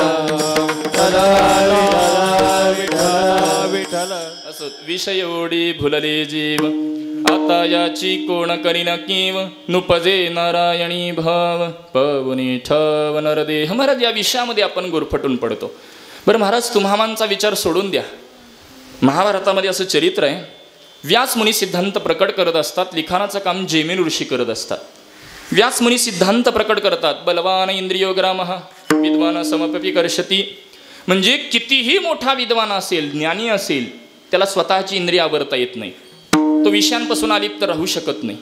महाराज, लिखाणाचं काम जैमिनी ऋषी करत असतात. जैमिनी ऋषी म्हणतात मग तुमच्या ज्ञानाचा काय उपयोग, जर त्यांच्या ज्ञानाचा काय उपयोग ज्ञानी मंडळींच्या, जर त्यांना स्वतःची इंद्रिय आवरता येत नसतील तर. व्यासमुनी बोलू लागतात तुम्ही लिखाण थांबवा. ज्या वेळेला तुम्हाला सिद्धांत पटेल त्यावेळेला येऊन लिखाण पूर्ण करा. लिखाण थांबलं जातं. जैमिनी ऋषी आपल्या पर्णकुटीमध्ये निवांत एके दिवशी बसलेले असताना अचानकपणे धोधो प्रकारे पाऊस सुरू होतो, जसा आज सुरू झाला होता. पाऊस वगैरे सुरू झाल्यानंतर वादळ वगैरे सुटलेले जैमिनी ऋषींना वाटू लागतं कोणाला तर निवारा हवा असे, म्हणून उठतात पर्णकुटीच्या दरवाजा म्हणून इकडे इकडे पाहू लागतात. समोर एका वृक्षाखाली एक सुंदर स्त्री निदर्शनास येते. तिच्याशी संवाद चालू करतात. मोठा पाऊस आहे, वादळ वारा वगैरे सुटलेले आहे, तुम्हाला निवारा हवा असेल तर माझ्या पर्णकुटीत विश्रांतीला थांबा, पाऊस वगैरे गेल्यावर तुम्ही जाऊ शकता. मला स्त्रीला म्हणणं पडतं. स्त्री पर्णकुटीमध्ये विश्रांतीला थांबते. दोघांना एकांत मिळतं. दोघांच्या गप्पा सुरू होतात. गप्पा टोकाला जातात. जैमिनी ऋषी त्या स्त्रीला बोलू लागतात तुमचा विवाह झालाय का? नाही झाला. करण्याची इच्छा आहे का? आहे, परंतु माझी एक अट आहे, जो मला खांद्यावरती विराजमान करून मंदिराभोवती 3 प्रदक्षिणा पूर्ण करेल त्याच्याशी मी विवाह करायला तयार आहे. आता जैमिनी ऋषी कोण आहेत हे पहिल्यांदा सांगतो. जैमिनी ऋषी बोलू लागतात मी तुम्हाला खांद्यावरती विराजमान करून 3 प्रदक्षिणा पूर्ण करतो. महाराज, आपल्याकडे संप्रदायाने स्वीकारलेली शास्त्र आहेत. सर्व सुख गोडी साही शास्त्र निवडी. साही शास्त्र निवडी आपला पाठ आहे बरं, सर्व शास्त्र निवडी आपला पाठ नाही. कारण संप्रदाय 6 शास्त्रांचा स्वीकार करतो. पूर्वमीमांसा, उत्तरमीमांसा, न्याय, वैशेषिक, सांख्य आणि योग अशी 6 शास्त्र स्वीकारलेली आहेत. यातल्या एका पूर्वमीमांसा शास्त्राचे करते जैमिनी ऋषी आहेत. ज्यांनी पूर्वमीमांसाचा सारखं एक शास्त्र निर्माण केलं ते जैमिनी ऋषी बोलतात मी तुम्हाला खांद्यावरती विराजमान करून 3 प्रदक्षिणा पूर्ण करतो. आणि म्हणून त्या स्त्रीला खांद्यावरती विराजमान करतात. पहिली प्रदक्षिणा पूर्ण करतात. दुसऱ्या प्रदक्षिणेला खांद्यावरती ओझं वाढलं कशी बशी प्रदक्षिणा पूर्ण करतात. मात्र तिसऱ्या प्रदक्षिणेला पुढचं पाऊल टाकू तर आपण जागेवर कोसळू हे लक्षात येतं म्हणून खाली बसतात. खांद्यावरून त्या स्त्रीला उतरवतात आणि वर मान करून त्या स्त्रीकडे पाहावं म्हणून पाहतात तर ती स्त्री नसून व्यासमुनी असतात. साष्टांग प्रणिपात करतात आणि बोलतात तुम्ही सांगितलेलं तेच योग्य. कितीही ज्ञानी व्यक्ती असेल त्याला स्वतःची इंद्रिय आवरता येत नाही. विठ्ठल विठ्ठल विठ्ठल विठ्ठल विठ्ठल विठ्ठल विठ्ठल. कितीही मोठा विद्वान असेल, कितीही ज्ञानी असेल, तो इंद्रिया आपली ताब्यात ठेवू शकत नाही. मात्र संतांच्या उपकाराचा जर आपण विचार केला तर महाराजांनी संतांचा स्पर्श लांब ठेवला. संतांच्या चरणाचा रजकण सहजरी लागला. वासणीचे बीज जळून जळून जाय. हे कशामुळे? संत चरण रज लागता सहज. संतांच्या चरणाचा रजकण सहज जरी लागला. संतांचा चरण स्पर्श नाहीत बोलत महाराज, तो लांब आहे आणखी. संतांच्या चरणाच्या रजकण सहज जरी लागला. वासनेचे बीज, वासना जाते यातही नमल नाही. वासनेचे बीज म्हणजे कार्यासहित कारणाची निवृत्ती. संतांच्या चरणाच्या रजकणाच्या सहजच्या स्पर्शामुळे हे संतांचे उपकार आहेत. विठ्ठल विठ्ठल विठ्ठल विठ्ठल विठ्ठल विठ्ठल विठ्ठल विठ्ठल. आणि त्याच भूमिकेतून थोडासा जर आपण विचार केला तर महाराज संतांची उपकरण हे नव्हे. काम, क्रोध, लोभ, मोह, मद, मत्सर यामध्ये पुन्हा अहंकार यामध्ये गुरफटून पडणारी आपण मंडळी. मात्र संतांनी विशेष दृष्टीने जरी तुम्हामांकडे पाहिलं, कृपा कटाक्ष न्याहाळिले आपुल्या पदी बैसविले. संत महात्मे स्वस्वरूपाचं करून ठेवतात. असे संतांचे अगणित उपकार आहेत. ते तुम्हामांना बोलता येत नाही, यात नवल नाही. देवादिकांना संतांबद्दल बोलता येत. अहो, देवादिकांना संतांबद्दल बोलता येत नाही, यात नवल नाही. संतांना संतांबद्दल बोलता येत नाही. तेच लक्षण तुकोबाने प्रतिपादन करतात. काय सांगू संतांचे उपकार काय सांगू आता संतांचे उपकार काय सांगू संतांचे उपकार काय सांगू आता संतांचे उपकार काय सांगू आता संतांचे उपकार काय सांगू आता संतांचे उपकार काय सांगू संतांचे उपकार काय सांगू आता संतांचे उपकार मज निरंतर जागविती मज निरंतर जागविती मज निरंतर जागविती मज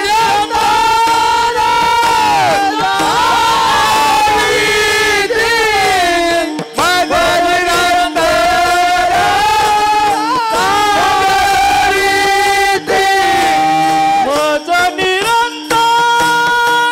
जागविती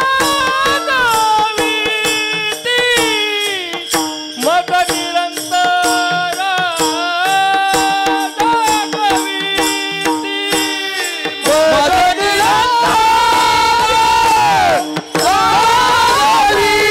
जागविती मज निरंतर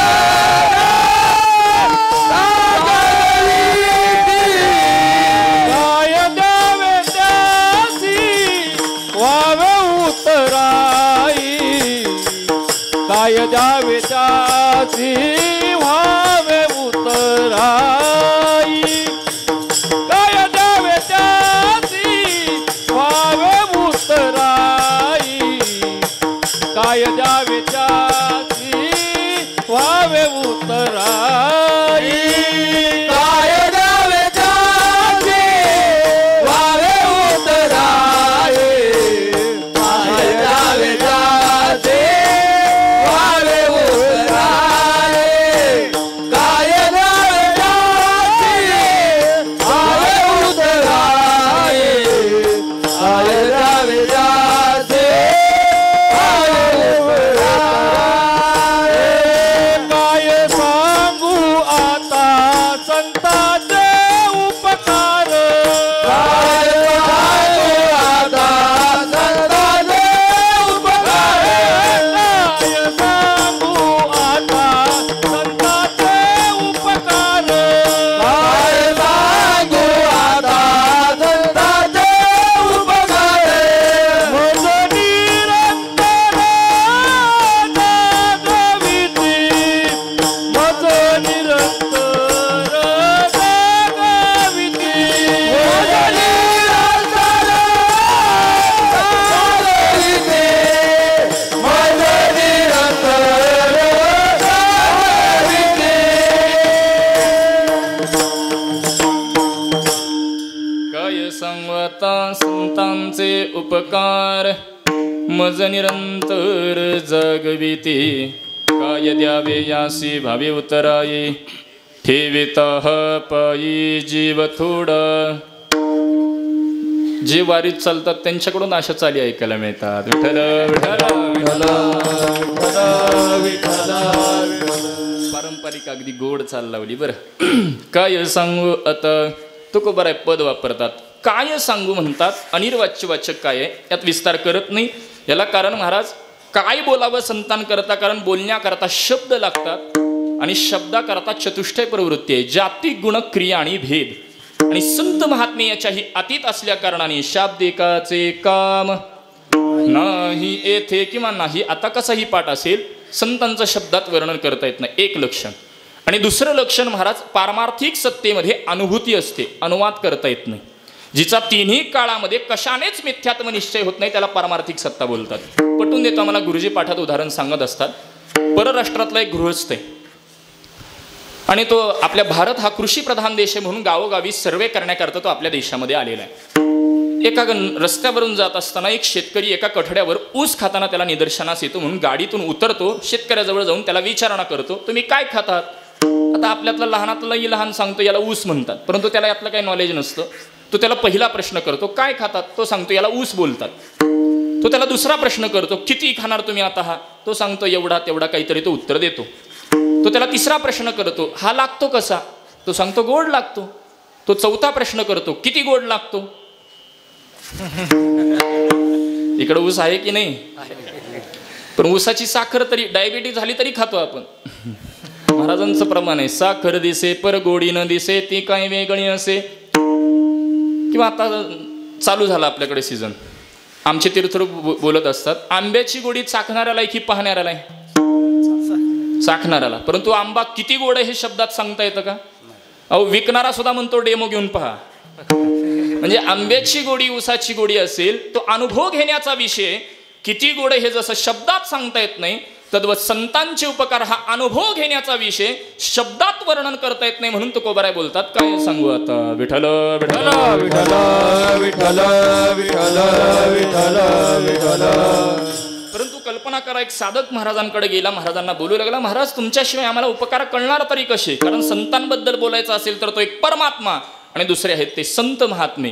कारण तुकोबाराय बोलतात, तुका म्हणे अंगी भावे ते आपण तरीच महिमान येईल कळो. महाराज तुकोबारायांना असं बोलता आलं असतं, तरी महिमान येईल कळो, तरीच महिमान येईल कळो. श्री पाणिनींच्या व्याकरण सूत्रानुसार या चकाराने अन्याची व्यावृत्ती असते. संत झाल्याशिवाय संतांचं महिमान कळू शकत नाही म्हणून तुकोबाराय बोलतात, मला जेवढे अवलोकन करता आले सांगण्याचा प्रयत्न करतो. मज निरंतर जागविती या 3 पदांचं चिंतन करायचंय. सर्वांनी मोठ्या प्रेमाने एकदा भजन करू, नंतर उर्वरित चिंतन. विठोबा रखुमाई विठोबा रखुमाई विठोबा रखुमाई जय विठोबा रखुमाई विठोबा रखुमाई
संतांचे उपकार मज निरंतर जागविती. काय द्यावे यासी भावे उतराई ठेविता पायी जीव थोडा. विठ्ठल विठ्ठल विठ्ठल विठ्ठल विठ्ठल विठ्ठल विठ्ठल विठ्ठल विठ्ठल विठ्ठल विठ्ठल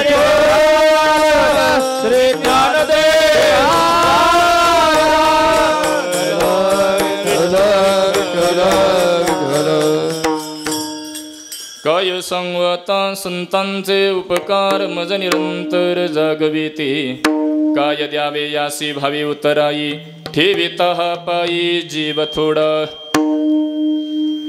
माझ्याकडे नियोजित वेळेतील 15 मिनिटं शिल्लक आहेत. उरलेल्या चरणांचा समन्वय साधून सेवेला पूर्णविराम देतो. तुकोबाराय अभंगामध्ये प्रतिपादन करताना प्रकट करतायत की संतांचे उपकार कोणते आहेत तर लक्षण प्रतिपादन करतात. मज निरंतर जागविती. पहिलाच पूर्वपक्ष मज म्हणजे तुकोबाराय स्वतःला जाग केला हा अनुभव व्यक्त करतात का एक, आणि मज या पदातून मला केवळ एकट्याला जाग केलं का असाही अर्थ निघू शकतो. म्हणून दुसरा एक पूर्वपक्ष असा निर्माण होऊ शकतो. तर महाराज मज म्हणजे तुकोबारायांना जाग करण्याची आवश्यकता नाही. याला कारण संतांकडचा आपण विचार केला की संतांचं ज्ञान हे स्वरूप आहे. अज्ञान सोडून द्या, ज्ञानाच्या ठिकाणी संतांकडे जाग करण्याची आवश्यकता नाही. मग तरीही तुकोबाराय मज जागविती हे पद वापरतात. याला कारण आपल्याकडे नगराचे काही प्रमुख असतात आणि धरून चारा आपल्याकडे निवडणुका सुरू झाल्या.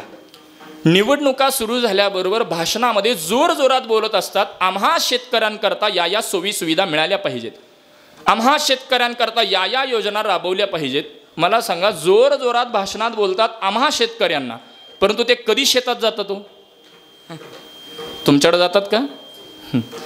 जोरजोरात भाषणात बोलताना म्हणतात आम्हा शेतकऱ्यांना, मात्र ते कधीच शेतात जात नाहीत, कारण बोलतानाची एक भूमिका आहे.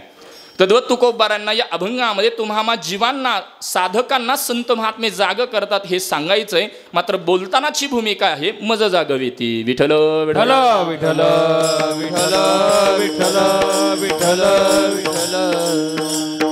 या भूमिकेतून पहिला पूर्वपक्ष. आणि दुसरा पूर्वपक्ष केवळ मज या पदातून मला एकट्याला जाग करतात का म्हणजे वेष्टी घ्यायचं का. आता वास्तविक वेष्टी समष्टी, वेष्टी कशाला म्हणावं? घरामध्ये एकटे पारायण आपण करत असू तर त्याला वेष्टी पारायण म्हणा. आणि चालू उत्सवामध्ये महाराज आम्ही 50 जण ज्ञानोबाऱ्यांच्या ज्ञानेश्वरीचं तुकोबाऱ्यांच्या गाथ्याचं पारायण करतो, त्याला समष्टी पारायण म्हणा. सिंगल म्हणजे वेष्टी, इन ग्रुप म्हणजे समष्टी. पटूनच द्यायचं झालं यात 4 विकल्प करता येतात. वेष्टी वेष्टी वेष्टी समष्टी समष्टी वेष्टी समष्टी समष्टी. विठ्ठल विठ्ठल विठ्ठल विठ्ठल विठ्ठल विठ्ठल. माझ्याकडे वेळ नसल्या कारणाने विस्तार करत नाही. महत्वाचं पद आहे मज निरंतर जागविती. संत महात्मे तुम्हाला निरंतर असं जाग करतात. आता संत कोणाला जाग करतात? काकड्यात आपण प्रमाण पाहतो. संत संतांना जाग करतात, संत परमात्म्याला जाग करतात, तुम्हा जीवांनाही जाग करतात. संत संतांना महाराज तुम्ही आत्ताच बोललात की संतांना जाग करण्याची आवश्यकता नाही.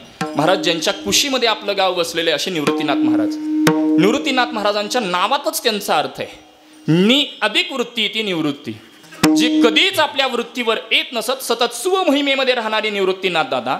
मात्र पसायदानाच्या वेळी ज्ञानोबारायांनी निवृत्तीनाथ दादांना स्वमहिमेतनं बाहेर काढून जगत विन्मुख असलेल्या निवृत्तीनाथ दादांना जगत सन्मुख केलं. याला संतांनी संतांना जाग करणं म्हणतात. विठ्ठल विठ्ठल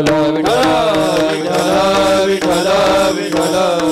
संत महात्मे परमात्म्यालाही जाग करतात. उठा पांडुरंग प्रभात समय पातळ. आता वेळाभावी गात नाही, नाहीतर काकडा हा सर्वांच्या आवडीचा विषय असतो. जरी महाराज मंडळी काकड्याच्या वेळी वाकडे असले तरी असं मुद्दा एवढाच पटवून द्यायचा आहे की भगवंताला का जाग करतात? पाहता श्रीमुख सुखावरे सुख डोळ्याची भूक नवजे माझ्या. महाराज आषाढी एकादशी देव शयनी आहे आणि कार्तिकी एकादशी प्रबोधिनी. बोध म्हणजे प्रगट, शयन म्हणजे झोपतात. आषाढीला परमात्मा झोपतात, कार्तिकीला उठतात. मधल्या वेळेत साधकाने काय करावं म्हणूनच चातुर्मास असतो. परंतु एवढ्या वेळ परमात्मा झोपतात का? नाही. भक्ताची धारणा आहे आम्ही झोपतोय भगवंताची शेजारती करा, आम्ही उठतोय भगवंताचा काकडा करा, आम्ही जेवतो भगवंताला नैवेद्य दाखवा.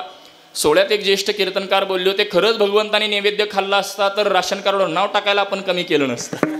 भक्ताची धारणा आहे आम्ही ज्या क्रिया करतो त्या भगवंताच्या झाल्या पाहिजेत म्हणून भगवंताला उठवतात. कारण भगवंताचं मुख जरी पाहिलं तरी सुखाला सुख प्राप्त होतं. नवे नवे देखिले तुमचे चरण निवांत राहिले बन आता कोठे धावे मन तुमचे चरण देखलिया. संत महात्मे परमात्म्याला जाग करतात. संत महात्मे जीवालाही जाग करतात. ओठा जागी भारे आता स्मरण करा पंढरीनाथा भावे चरणी ठेवा माता. चुकवा व्यथा जन्माच्या धनदारा पुत्र जन. किंवा उठा सकळ जन उठिले नारायण आनंदले मुनिजन.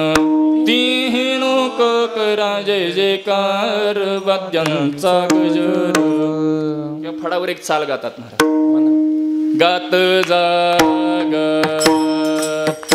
गात जागा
गात जागा गात जागा प्रेम मागा विठ्ठला. पण आपलं सप्ताह असू द्या, दिंडी असू द्या, खात जागा झोप मागा असं नाही केलं पाहिजे. 10 मिनिटं माझ्याकडे उरलेल्या चरणांचा समन्वय साधून सेवेला पूर्ण विराम देतो. गुणगान करण्याच्या ठिकाणी संत महात्मे काय करतात, जाग रहा नवे नवे प्रेम मागा विठ्ठला. कारण प्रेमाचा साक्षात मूर्त स्वरूप असलेला तो परमात्मा आहे. विठ्ठल प्रेमाचा पुतळा, त्याच्याकडं प्रेमच मागितलं पाहिजे म्हणून संत महात्मे तुम्हाला जाग करतात. बरं महाराज, जाग करतात म्हणजे आता समजा या धर्ममंडपामध्ये एखादा झोपलाय, उठवण्याकरता महाराज निवृत्तीनाथ दादांना यावं लागेल, आळंदीवरनं ज्ञानोबारांना यावं लागेल, की देहूरून तुकोबारांना यावं लागेल? नाही महाराज, आपली झोप वेगळी आहे आणि अभंगात महाराजांना सांगायची ती झोप वेगळी आहे. निरंतर कोणती झोप आहे महाराजांना सांगायचे, ज्ञानोबाराय प्रकट करतात. अविद्येची या निदा विश्व स्वप्नाचा हा धंदा भोगीत होता प्रबोधा अनादी जो. अज्ञान नामाची निद्रा आहे अनादी कालापासून. त्या अज्ञानामुळे काय घडतं, वेदांतात त्याची शृंखला अशी आहे. अज्ञानापासून भेदज्ञान, भेदज्ञानापासून अनुकूल प्रतिकूल, अनुकूल प्रतिकूलापासून रागद्वेष, रागद्वेषापासून धर्म अधर्म, धर्म अधर्मापासून पाप पुण्य, पाप पुण्यापासून सुख दुःख, हे भोगण्याकरता शरीर पुन्हा पुन्हा पुन्हा पुन्हा पुन्हा जन्माला येण्याचं मूळ कारण अज्ञान आहे महाराज. बरं, संत महात्मे मग एकदा अज्ञानातून बाहेर काढला, परत तो अज्ञानात जाईल का? मग निरंतर पद का वापरतात? साधनेच्या ठिकाणी जाग करतात. साध्याच्या ठिकाणी, साधनेच्या ठिकाणी म्हणजे सुरुवातीला मलदोष घालवण्याकरता विक्षेप, पुन्हा आवरण, पुन्हा महाराज विवेक वैराग्य शमदे षडसंपत्ती मुमुक्षुता, पुन्हा श्रवण मनन निधी ध्यासन, असं करत करत साध्यापर्यंत नेतात. म्हणून निरंतर पद. आणि हे जाग करत असताना देखील त्यामध्ये अखंडता आहे. खंड पडू देत नाहीत. एकदा का विवेकात जागा झाला की 4 वर्षांनी वैराग्यात जागा नाहीत करत. विवेकात झाला की लगेचच वैराग्यात नेतात, कारण विवेक स्थिर राहील याची शाश्वती नाही महाराज. जडभरत राजाचं चिंतन पहा, अनुकूल असलेलं राज्य त्यागलं, विवेक स्थिर नाही राहिला म्हणून पुन्हा गर्भवासाला यावं लागलं. याला कारण विवेक स्थिर नाही, म्हणून संत महात्मे त्वरित त्याला पुढच्या साधनेकडे नेतात. असं जाग करतात निरंतर असं. म्हणून आपल्याला संतांचा विचार करता येईल. नवे नवे जागृती, स्वप्न आणि सुषुप्ती तिन्ही अवस्थेत जाग करतात. आता 42 तत्वांचा व्यवहार म्हणजे जागृती, 42 तत्वांच्या व्यवहाराचे संस्कार म्हणजे स्वप्न, आणि सुषुप्ती म्हणजे सर्व इंद्रिय लयाला जाणं. आता ही 42 तत्व ही सांगता येतील बरं, फक्त वेळ संपली आहे. या व्यवहाराचे संस्कार म्हणजे स्वप्न. स्वप्न कसं पडतं मानतो. आपल्या शरीरामध्ये 72,000 प्रकारच्या नाडी आहेत. शंकावड असेल मोजून पहा, 5 मिनिटं वेळ आपल्याकडे फक्त. 72,000 प्रकारच्या नाडी आहेत. त्यामध्ये एक नाडी, तिचं नाव आहे हिंता नामक नाडी. तिचं स्थान सांगितलं कंठस्थान, आपल्या कंठामध्ये ती असते. जागृतीतले व्यवहार त्यामध्ये राहतात, झोपल्यानंतर उद्भवतात, त्याला स्वप्न म्हटलं गेलं. ती हिंता नामक नाडी किती लहान आहे याचं शास्त्रात वर्णन असे, आपल्या डोक्याचा एक केस त्याचा 1000वा भाग. नाही मंडळी म्हणतील महाराज माता भगिनींचे डोक्याचे केस मोठे असतात, 1000वा भाग होऊ शकेल. शास्त्राने त्यातही सूक्ष्म विचार केला की तो केस आडवा नाही उभा धरायचा, त्याचा 1000वा भाग म्हणजे हिंता नामक नाडी. जागृतीतले व्यवहार त्यामध्ये राहतात, झोपल्यानंतर उद्भवतात, त्याला स्वप्न म्हणतात. संत महात्मे त्यातूनही बाजूला काढतात. सुषुप्ती म्हणजे सर्व इंद्रियाला याला जाणं. अशा तिन्ही अवस्थेतून संत महात्मे बाहेर काढतात. अगणित त्यांची उपकार आहेत म्हणून तुकोबाराय बोलतात, का यद्यावे यासी भावे उतराई ठेवेता पायी जीव तोडा. जीव सुद्धा थोडा पडतो. माझ्याकडचे पंचप्राण जरी दिले, प्राण अपान व्यान उदान समांतर 5 उपकार भेटतील. अगणित त्यांचे उपकार आहेत. जीव थोडा पडतो परंतु मला देण्याकरता काही राहिलं नाही. मग ते संत महात्मे उपकार करतात कशाद्वारे, सहज बोलणी हित उपदेश करोणी सायास शिकविते. संत महात्मे सहज बोलत बोलत हिताचं बोलतात म्हणूनच संत बोलतात. आपण सहज जरी बोललो तरी शिवीच बाहेर पडते म्हणून जीव म्हणतात. संत महात्मे करोणी सायास शिकविते. सायास म्हणजे कष्ट. एखाद्या साधकाला सहज बोलल्यानंतरही कळत नसेल तर त्याला तिथंच सोडत नाहीत. करोणी सायास, सायास म्हणजे कष्ट घेतात. अधिकार नसेल तर त्याला अधिकार संपन्न बनवून परमात्म्यापर्यंत पोहोच करतात. याच्याकरता गोड उदाहरण ज्येष्ठ कीर्तनकार मंडळी द्यायची.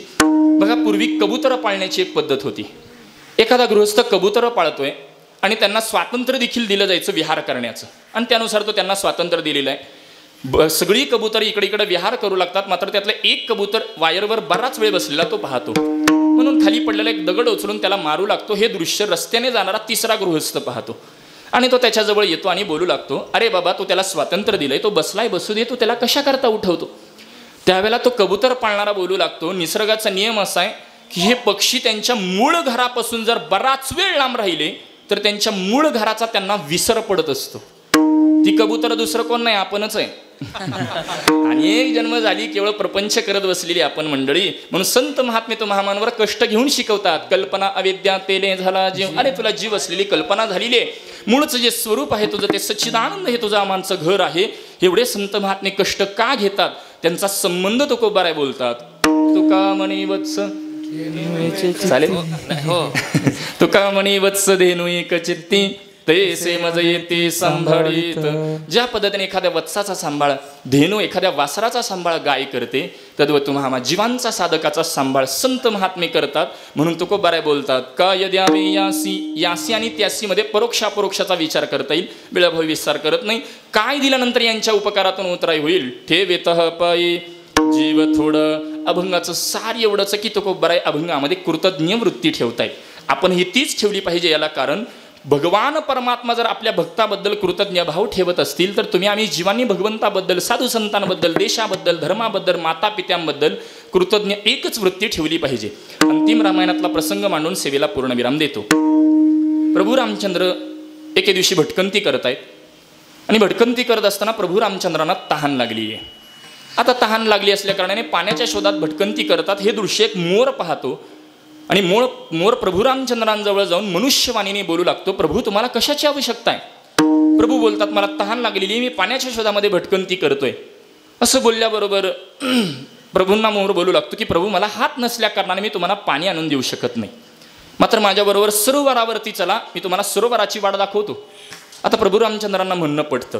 प्रभूंना ती वाट कळावी म्हणून मोर काय करतो, आपल्या जवळचा एक एक पंख खाली टाकू लागतो, प्रभूंना ती वाट समजावी. मात्र पशुशास्त्रातला नियम असा आहे नैसर्गिकरित्या जर मोराचा पंख खाली पडला तर त्याला काही होत नाही, परंतु जर मोर स्वतःहून आपले पंख टाकत असेल तर एका पंखामागं त्याला मरणायात यातना सहन कराव्या लागतात. प्रभू रामचंद्रांना ते पाणी उपलब्ध करून द्यायचे या उद्देशाने मरणायात यातना सहन करत एक एक पंख खाली टाकत तो मोर महाराज प्रभू रामचंद्रांना सरोवरावरती पोहोच करतो. प्रभू रामचंद्र पाणी पिऊन तृप्त झाले हे दृश्य पाहतो, मात्र यातना सहन न झाल्या कारणाने त्याला मृत्यू ओढवतो. आणि हे दृश्य प्रभू रामचंद्र पाहतात आणि त्याला बोलू लागतात, मी आत्ता या अवतारामध्ये तुझ्याबद्दल कृतज्ञ राहू शकत नाही, परंतु माझा तुला शब्द आहे, मी निश्चित माझ्या पुढच्या अवतारामध्ये तुझ्याबद्दल कृतज्ञ राहीन. म्हणून प्रभू रामचंद्रांचा पुढचा अवतार म्हणजे भगवान श्रीकृष्ण अवतारामध्ये त्या मोराबद्दल भक्ताबद्दल कृतज्ञ भाव व्यक्त करण्याच्या उद्देशाने श्रीकृष्ण परमात्म्याने मोराचा पंख आपल्या मस्तकावरती विराजमान करून भक्ताबद्दल कृतज्ञ भाव व्यक्त केला. जर भगवान परमात्मा आपल्या भक्ताबद्दल जर कृतज्ञ राहत असतील तर तुम्ही आम्ही जीवांनी त्या परमात्म्याबद्दल, तुम्ही आम्ही जीवांनी त्या साधू संतांबद्दल, माता पित्यांबद्दल कृतज्ञ एकच वृत्ती ठेवली पाहिजे. हे अभंगाचं सार आहे. भगवंताबद्दल कृतज्ञ राहणं म्हणजे गळ्यामध्ये जिवंतपणी या देहावरती तुळशीपत्र ठेवणं, तुळशीची माळ आपण परिधान करणं, पंढरीची वारी स्वीकारणं म्हणजे भगवंताबद्दल कृतज्ञ राहणं आहे. महाराज सध्याच्या काळामध्ये ज्ञानोबाराय तुकोबाराय निवृत्तीनाथ दादा भेटत नाहीत, काय करावं? महाराज ज्ञानोबारायांची ज्ञानेश्वरी नित्य वाचनात ठेवणं म्हणजे ज्ञानोबारायांबद्दल कृतज्ञ राहणे. तुकोबारायांचा गाथा, निवृत्तीनाथांचं संत वाङ्मय जे काही आहे ते सकल संत वाङ्मय नित्य वाचनात ठेवणं म्हणजे आपण संतांबद्दल कृतज्ञ राहणे. आणि त्याच भूमिकेतून आपल्या माता पित्यांबद्दलचा हा कृतज्ञता सोहळा आहे. मी मगाशी बोलून गेलो, देवरून, ऋषीरून, समाजरून आणि माता पिता ऋण आहेत. आणि मातृपितृचरणांचा हा कृतज्ञता सोहळा वास्तविक पुत्र कोणाला म्हणायची व्याख्या शास्त्रामध्ये अशी आहे, पुन्नाम नरकैत्र नाम तरयती, जे आपल्या पितरांना तारतात त्याला पुत्र असं म्हटलं जातं. आणि त्यांच्याबद्दल कृतज्ञ हे राहिलंच पाहिजे. नवे नवे या चार ऋणांचा विचार जर असं केला तर शास्त्रामध्ये असं वचन आहे, आपल्या शरीराचे कातडं काढून जरी माता पित्यांना जोडे म्हणून घातले तरी त्यांच्या उपकारातून उतराई होऊ शकत नाही. मात्र असे उत्सव करणं माता पित्यांच्या कृतज्ञतेच्या बाबतीत, हे उत्सव करणं म्हणजे त्यातनं एक प्रकारचं नैमित्तिक कर्म आपण करताय. म्हणून सर्वांना यथोचित असे धन्यवाद देतो, सर्वांच्या चरणी नतमस्तक होतो. सुंदर असं नियोजन समस्त ग्रामस्थ मखमलाबाद भजनी मंडळ असतील, भाविक मंडळी असतील, सर्व ज्येष्ठ श्रेष्ठ गुणीजन गायक पंचक्रोशीतील सर्वच काही ज्येष्ठ श्रेष्ठ मंडळी सर्वांच्याच उत्कृष्टाच्या संयोजनातून आणि त्याच पद्धतीने परमपूजनीय परमश्रद्धेय प्रातस्मरणीय गुरुवर्य न्यायाचार्य महंत श्री नामदेवजी महाराज शास्त्री यांच्या शुभ अशा संकल्पनेतून चालू असलेला हा उत्सव आणि त्यातली आजची ही कीर्तनरूपी सेवा श्रद्धे हरिभक्तीपरायण बाळासाहेब महाराज काकड त्यांच्या समवेत काम करणारी सर्व संयोजन आयोजन कमिटी यांच्या प्रेमातून स्नेहातून इथे येण्याचा योग आणि म्हणून आपल्या दर्शनाचा योग प्राप्त झाला. वास्तविक माझ्याकडे कोणत्याही पद्धतीचा अधिकार नाही, कोणत्याही पद्धतीची योग्यता नाही. फक्त मी ज्या फड परंपरेमध्ये साधू परंपरेमध्ये जन्मलो त्या परंपरेमध्ये माझे पणजोबा एक साधू पुरुष होऊन गेले. ज्ञानोबारांचा साक्षात्कार आमच्या फड परंपरेला आहे आणि म्हणून त्यांनी सांगून आपला देह ठेवला असल्याकारणे त्यांची ती पुण्य आहे. वास्तविक माझ्याकडे कोणत्याही पद्धतीची योग्यता नाही. जसं आमच्याकडे किंवा आपल्या सर्वच भागामध्ये बैल पोळ्याला बैल सजवला जातो. का सजवतात? त्याच्या अंगावर झूल टाकली की तो रुबाबदार दिसतो. अशी परंपरेची झूल आहे म्हणून मला इथं बोलवलं आहे असं मी समजतो. वास्तविक कोणतीही माझ्याकडे योग्यता नाही. सर्वांच्या चरणी नतमस्तक होऊन सेवा सुपूर्त करतो. या सेवेकरता अत्यंत उत्कृष्ट मृदंगवादक मागे मला वाटतं काळाराम मंदिरामध्ये माझी सेवा असतानाही देखील हे दोन्ही मृदंगवादक तिथं होते. मी कोणतीही नियमावली त्यांना सांगितली नाही, परंतु त्यांना माहिती आहे फड परंपरेमध्ये कसं वादन असतं. म्हणून श्रद्धे हे दोन्ही उत्कृष्ट मृदंगवादकांना यथोचित धन्यवाद देतो. पंचक्रोशीतून आलेली सर्वच ही बालवारकरी असतील, टाळकरी वृंद असतील, दोन्हीही उत्कृष्ट इकडचे गायक असतील. श्रद्धे हे इकडचे दोन्ही उत्कृष्ट गायक त्यामध्ये आदरणीय बाळासाहेब महाराज आहेत, यथोचित त्यांना धन्यवाद देतो. गाथा मंदिरामध्ये परमपूजनीय गुरुवर्य पांडुरंग बाबा घोले यांच्याकडून अध्ययन करून आत्ताच नुकतंच बाहेर पडलेले आमचे गुरुबंधू असणारे श्रद्धेय हरिभक्तीपरायण गोकुळ महाराज इथं उपस्थित आहेत, त्यांनाही धन्यवाद देतो. मध्यंतरी शिवनईला पांडुरंग बाबांचा अमृत महोत्सव झाला, तो ज्यांच्या माध्यमातून झाला श्रद्धेय हरिभक्तीपरायण पांडुरंग काका देखील इथं उपस्थित आहेत. असे ज्ञात अज्ञात सर्वच या भागातील परिसरातील ज्येष्ठ श्रेष्ठ मंडळी सर्वांच्या चरणी विनम्र भावाने वंदन करतो. मी ज्या फड परंपरेमध्ये साधू कुळात जन्मलो श्री गुरु आंबेकर उर्फ आजरेकर फड परंपरेच्या ठिकाणी देखील ही सेवा सुपूर्त करतो. एखादा आणि त्याच पद्धतीने आनंद आज सांगायला राहून गेलो की आज आवर्जून हे लाईव्हच्या माध्यमातून किंवा रेकॉर्डिंगच्या माध्यमातून हे कीर्तन पोहोचण्याकरता जे उपस्थित आहेत भक्तिनाथ चॅनलचे आमचे श्रद्धेय दादा आज उपस्थित आहेत.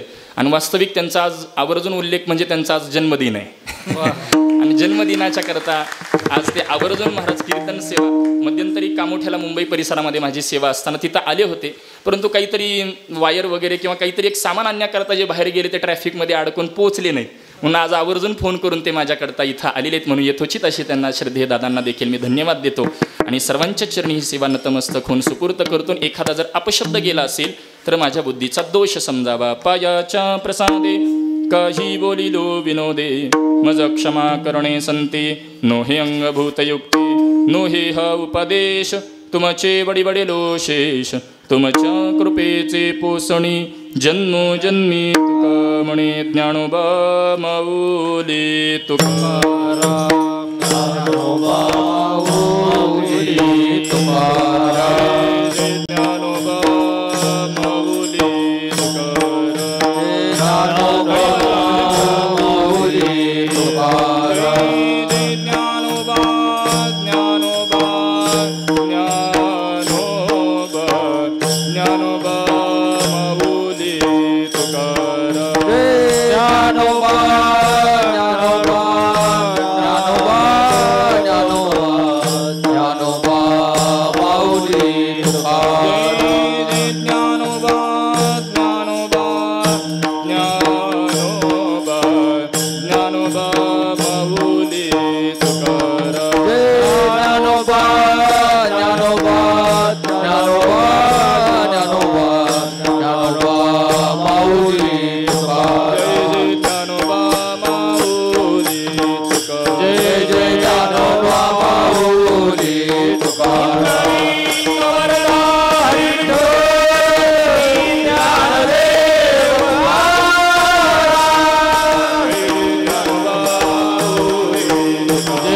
ज्ञानोबा माऊली तुकाराम,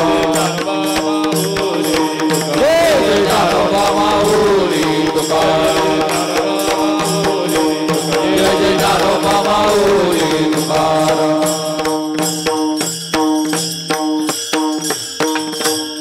विठ्ठल जय जय विठ्ठल, जय जय विठ्ठल, हरी विठ्ठल श्री ज्ञानदेव तुकाराम, विठ्ठल जय जय विठ्ठल, जय जय विठ्ठल, जय जय विठ्ठल, जय जय विठ्ठल, विठ्ठल जय जय विठ्ठल. कुरे वेडी वा कोडी उत्तरे करा